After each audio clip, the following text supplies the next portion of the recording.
bahkan segenap kehidupan kami untuk dipenuhi, dikoreksi, diarahkan, dan dinasehati oleh firman Tuhan.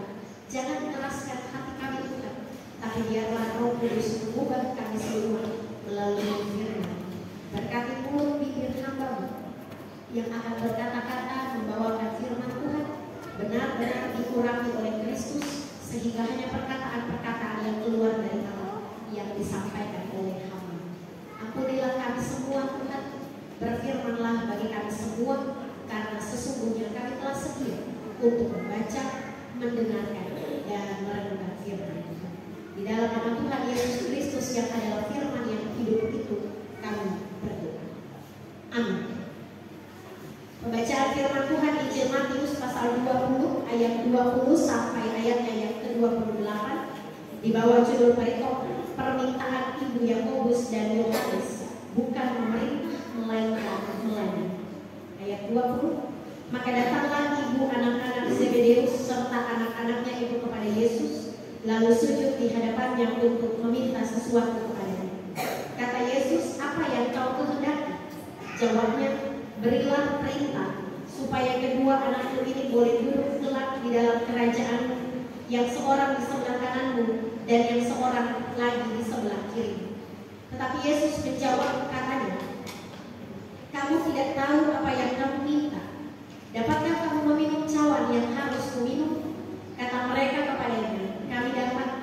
Yesus berkata kepada mereka, cawanku memang akan kamu minum, tetapi hal duduk di sebelah kananku atau di sebelah kiriku, aku tidak berhak memberikannya. Itu akan diberikan kepada orang-orang bagi siapa Bapakku telah menyediakan. Mendengar itu, marahlah ke-10 murid yang lain kepada kedua saudaranya. Tetapi Yesus memanggil mereka lalu berkata, kamu tahu bahwa pemerintah-pemerintah bangsa-bangsa memerintah rakyatnya dengan tangan besi, dan pembesar-pembesar menjalankan kekuasaannya dengan keras atas mereka. Tidaklah demikian di antara kamu. Barang siapa ingin menjadi besar di antara kamu, hendaklah ia menjadi pelayan. Dan barang siapa ingin menjadi terkemuka di antara kamu, hendaklah ia menjadi hamba. Sama seperti anak manusia datang bukan untuk dilayani, melainkan untuk melayani dan untuk memberikan nyawanya menjadi tebusan bagi banyak orang. Yang disebut dengan yang berbahagia adalah kita yang membaca firman Tuhan, kita yang merenungkan berita firman itu, dan yang terus melakukannya dalam kehidupan kita setiap hari. Shalom. Bapak dan Ibu, jemaat yang terkasih dan diberkati dalam Kristus Yesus, kita bersyukur bersama-sama.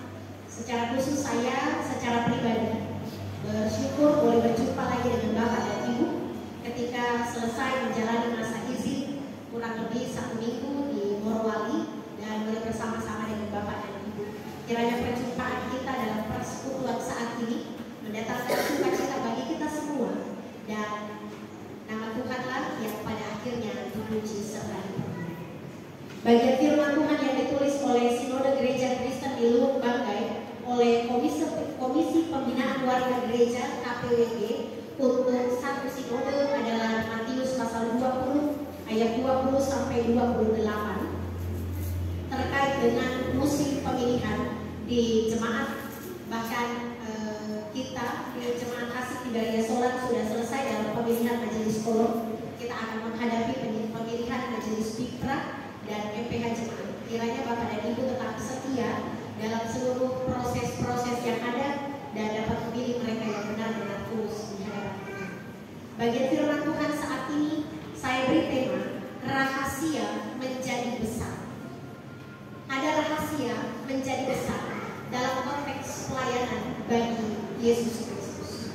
Kita mulai dulu dari ayatnya yang ke-20. Kita akan kupas masing-masing ayat dalam bagian poin-poin penting dalam pembacaan firman Tuhan.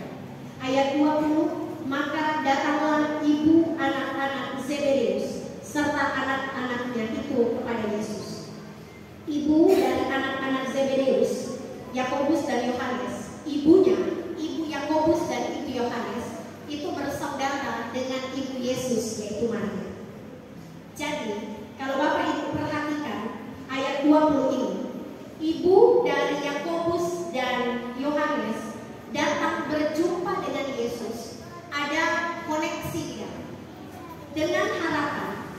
ibu Yakobus dan ibu Yohanes yang datang menjumpai Yesus, karena ibu Yakobus dan ibu Yohanes bersama dengan ibu Yesus itu saudara.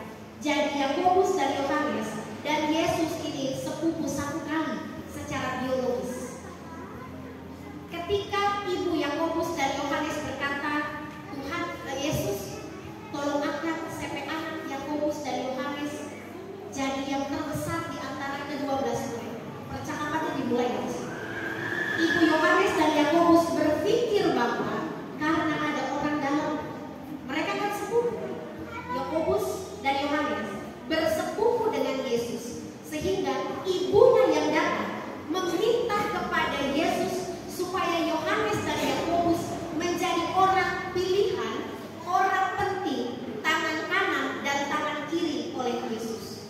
Ini terjadi dalam kehidupan dunia. Kadang-kadang kita menjadi seseorang yang penting, biasanya istilahnya adalah organ. Ada orang dalam. Tenang, ada kita peling di sana, gitu. Tenang, ada CP teman di situ. Nanti saya hubungin. Ada kita sepupu. Dulu waktu miskin tidak sepupu, tapi karena dia sudah ada jabatan, sepupu, tetangga, sepupu, tetangga, so jadi orang bersaudara. Betul atau betul? Nanti Bapak Ibu yang jawab saya. Begitu. Jadi ternyata dalam kehidupan pelayanan Yesus pada zaman itu, istilah atau konsep orang dalam ada. Ibu Yohanes dan ibu Yakobus berpikir bahwa karena ada orang dalam, Yohanes dan Yakobus akan mendapat tempat yang terbaik, posisi penting atas perintah yang diberikan oleh Yesus. Tapi ternyata Yesus bukan menolak, tetapi Yesus memberikan pengajaran kepada Yohanes, Yakobus dan ibu mereka bahwa rahasia menjadi besar dalam pelayanan di ladang Tuhan bukan ketika mereka memerintah, tetapi menjadi besar dalam pelayanan di ladang Tuhan adalah ketika mereka mampu menjadi hamba. Itu pokok penting dari pengajaran firman Tuhan saat ini. Dalam konsep dunia, dalam konsep kepemerintahan atau kepemimpinan dunia, di ayatnya yang ke-25, tetapi Yesus memanggil mereka lalu berkata, kamu tahu bahwa pemerintah-pemerintah bangsa-bangsa memerintah rakyatnya dengan tangan besi, dan pembesar-pembesar menjalankan kekuasaannya dengan keras atas mereka. Perbedaan dari pemerintahan duniawi dan pemerintahan surgawi. Kalau pemerintahan duniawi, maka mereka yang menjadi pemimpin, mereka memberikan perintah, dan perintah itu harus segera dilaksanakan karena ada koordinasi dari pimpinan ke bawah. Mereka yang memimpin dalam konsep dunia adalah mereka yang memerintah, dan mereka yang diperintahlah yang menjalankan tanggung jawab atas perintah dari atasan yang memerintah. Itu konsep kepemimpinan dunia. Ada perintah langsung dari atasan kepada bawahan. Atasan hanya sekedar memerintah, angkat, itu masih pindah, nggak ke sana, nggak ke sini, nggak ke sana, nggak ke sini. Berani bantah pimpinan, maka selesai.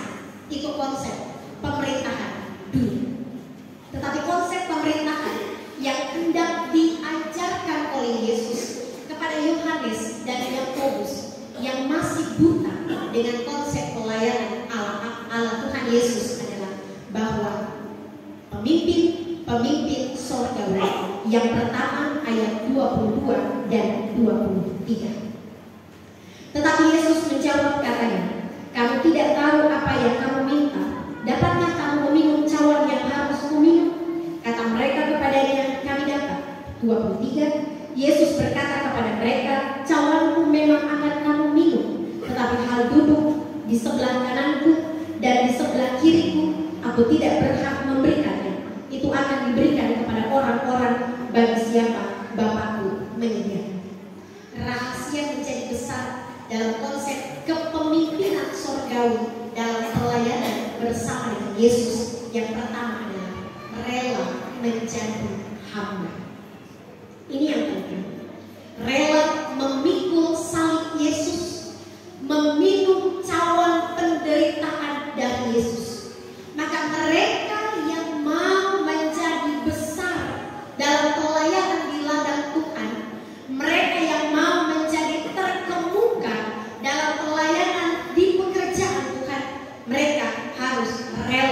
memikul salib Yesus, rela meminum cawan penderitaan, rela dihina tetapi tetap melayani, rela dipandang rendah tetapi tetap melayani, karena kita berani meminum cawan penderitaan yang dialami oleh Yesus.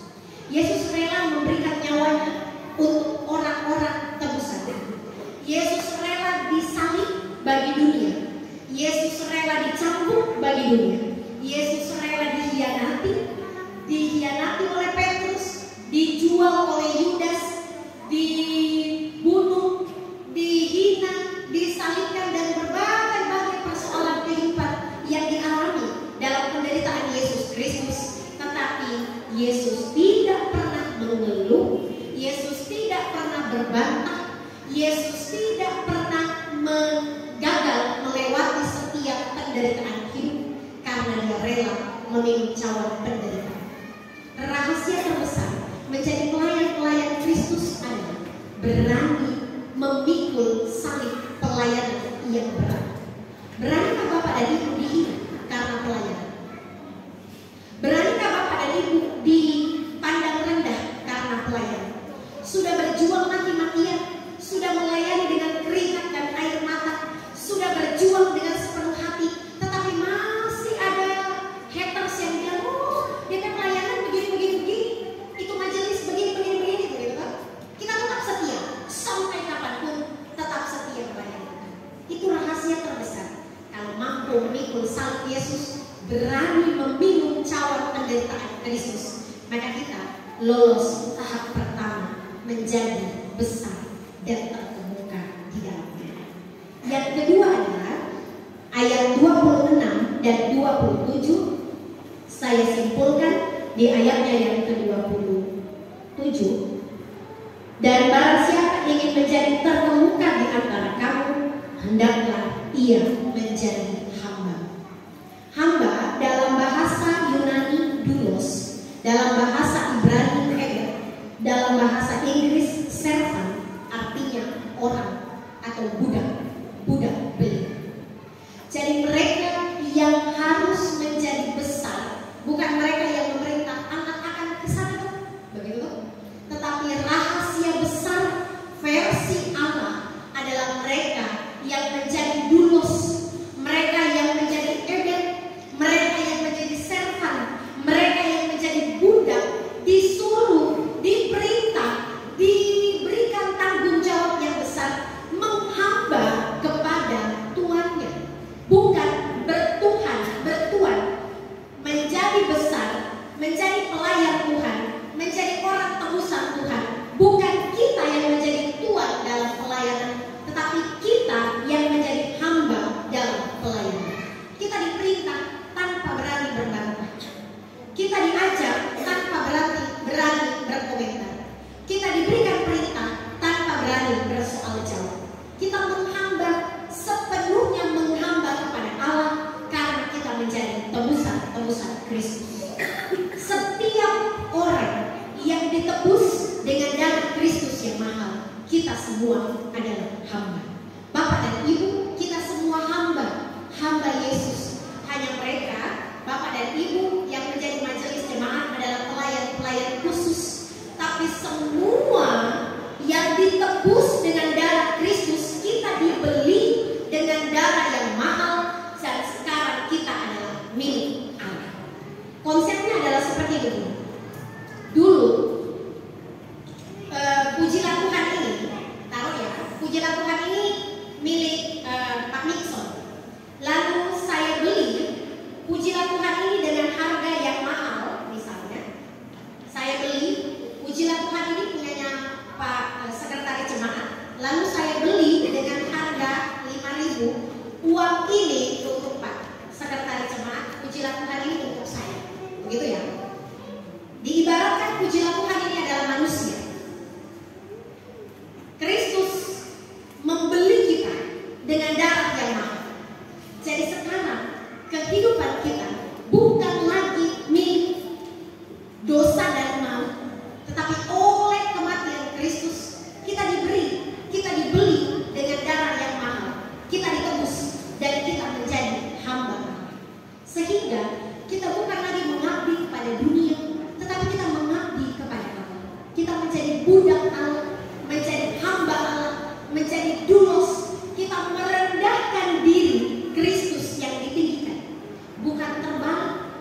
Kita yang meninggikan diri, lalu Kristus yang di nomor 2. Mereka yang mau menjadi besar dalam kerajaan Allah adalah mereka yang benar-benar menjadi hamba, menjadi budak, menjadi orang yang rendah diri, bukan rendah hati. Rendah hati, bukan rendah diri, dan kita tetap setia melayani Tuhan. Tahap yang kedua, kalau sudah rela memikul salib Yesus, tahap yang kedua adalah kita harus merendahkan diri dan hati kita di hadapan Tuhan. Yang ketiga, yang terakhir adalah ayatnya yang ke-28. Sama seperti anak manusia datang bukan untuk dilayani, melainkan untuk melayani dan untuk memberikan nyawanya menjadi tebusan bagi banyak orang. Teladan dari pelayanan ini adalah Yesus. Sehingga tokoh utama dari pelayanan ini adalah Yesus. Tuan kita adalah Yesus dan sumber pelayanan kita adalah Yesus. Jangan melayani untuk pendeta, karena pendeta akan berganti. Jangan melayani untuk ketua kolom, karena ketua kolom akan berganti. Jangan melayani untuk satu orang. Kemana ibu pendeta pergi, ke situ kita orang pergi. Biar ibu pendeta pergi di Banggai, kita orang pergi. Biar ibu pendeta pergi di mana, kita orang ikut. Kemanapun ibu pendeta pergi misalnya. Biar ibu pendeta mau di fotokopi, kemana saja ibu pendeta pergi, ke situ kita orang pergi. Jangan bertuhan kepada manusia, karena manusia mengecewakan. Pelayanan yang kita berikan kepada Tuhan, bukan kepada pendeta. Pelayanan yang kita kerjakan bukan kepada manusia. Manusia mengecewakan. Manusia tidak mampu menyelamatkan kehidupan kita. Terhadap rahasia kita, tujuan utama kita yang menjadi konsep pelayanan kita adalah Yesus Kristus. Melayanilah untuk Tuhan, bukan melayani untuk dipuji oleh manusia. Jangan melayani untuk memperoleh keselamatan dari manusia, tetapi melayanilah untuk kepentingan Kristus. Ingat, Kristus datang bukan untuk dilayani, tetapi Kristus datang untuk melayani. Kristus datang bukan untuk memerintah, tetapi Kristus datang untuk mati di atas kayu salib. Kristus datang untuk memberikan keselamatan, dan keselamatan itu diberikan oleh nyawa Yesus. Maka berikanlah kehidupan kita yang penuh diberkati oleh Tuhan dan menjadi berkat bagi banyak. Jadi konsep pelayanan versi Tuhan adalah kita bukan lagi dihormati, tetapi kita duluan menghormati. Kita bukan dilayani, tetapi kita duluan melayani. Kita bukan dicari, tetapi kita duluan mencari. Kita bukan domba-domba yang sesat, tetapi kita domba-domba yang bersembunyi. Istilah teman saya begitu. Orang-orang Kristen itu bukan domba yang sesat, tetapi kita domba yang sengaja bersembunyi dari pandangan Tuhan. Bukan kita lagi yang mau dicari, tetapi kita yang mencari. Bukan kita lagi yang mau dilayani, tetapi kita yang harusnya melayani. Bukan kita lagi yang mau dirangkul, tetapi kitalah yang harus merangkul. Bukan kitalah yang mau dikasihi, tetapi kitalah yang harus duluan mengasihi. Bukan kita duluan yang harus dihormati, tetapi kita duluanlah yang memberikan penghormatan bagi orang-orang yang ada di sebelah kanan kiri. Sehingga kita menjadi besar bukan karena kita memerintah, tetapi kita menjadi besar karena kita mengikuti teladan Yesus Kristus. Kita menjadi besar bukan karena kita memerintah dengan tangan besi, tetapi kita menjadi besar dalam pelayanan di hadapan Tuhan karena kita menghamba kepada Kristus penuh dengan kerendahan hati dan tetap setia melayani Tuhan. Dalam musim pemilihan majelis jemaat periode 2023-2028, Bapak Ibu yang sudah terpilih dalam majelis kolom, kiranya tetap setia menghamba dalam segala kerendahan hati. Calon majelis jemaat Kompelsus Bikra, kiranya tetap setia terus melayani. Terpujilah Kristus dengan firman-Nya. Amin.